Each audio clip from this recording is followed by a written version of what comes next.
नमस्ते, मेरा नाम डॉक्टर स्मिता अग्रवाल है। अपने अद्भुत अनुभवों की श्रृंखला में आगे बढ़ते हुए मैं आपको बताना चाहती हूँ कि जब सहस्त्रार खुलता है तो पूरी दुनिया खुल जाती है। क्यों? क्योंकि आपको ऐसे अनुभव होते हैं जो कि ना किसी ने समझे, ना कोई समझ सकता है, ना कोई जान सकता है।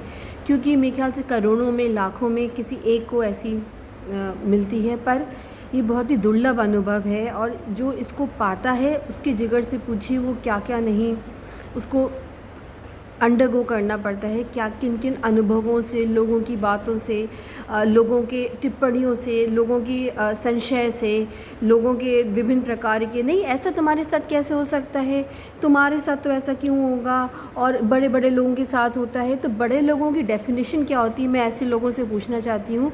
क्या बड़ा वो होता है जो सब कार्य छोड़कर बैठ जाता है और कहता है आप ऐसे करो, ज्ञान की बातें करो, या बड़ा वो होता है जो बड़ा होकर भी समाज में रहकर सबके साथ एक जैसा बनकर कार्य करता है, अपना कार्य भी करता है, भगवान का भी कार्य करता है और समाज की टिप्पणियाँ भी लेता है।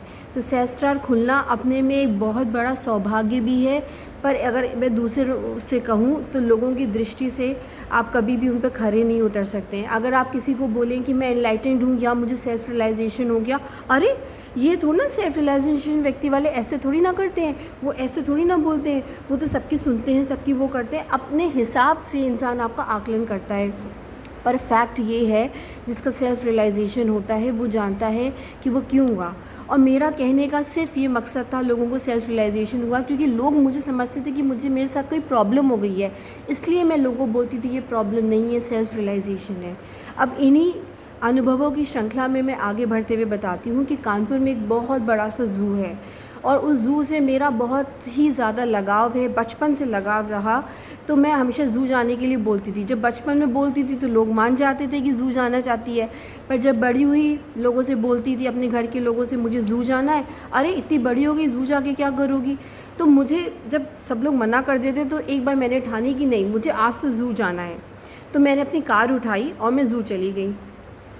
ज़ू के अंदर पहले कार अलाउड थी कानपुर ज़ू में, तो मैं कार से चली गई। उसके बाद मैं एक बार मैं ज़ू में गई, बिना कार के चली गई, मैं पैदल ही चली गई। एक बार स्कूटर अलाउड थी तो मैं स्कूटर से चली गई।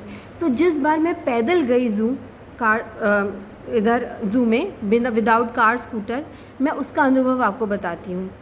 मैं चलती चली जा रही थी। कानपुर का ज़ू इतना बड़ा है जैसे एक बहुत बड़ा सा फॉरेस्ट हो। मैं वहाँ पे चलती चली जा रही थी।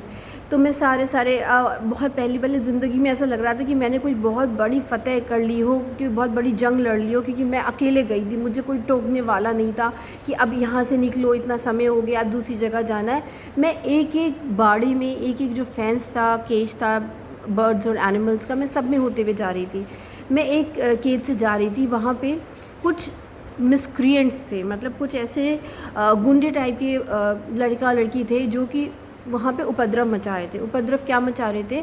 वो बर्ड्स का, यानी एव्स का केज था, वहाँ पे क्या कर रहे थे, वो अपने कुरकुरे निकाल कर बर्ड के केज में डाल रहे थे। और वहाँ पे जो काकटचूहा था, जो तोता होता है फॉरेन वाला, वो वहाँ पे था और वो उसको अपना पैक कर रहा था, अपनी चोंच से वो मार रहा था।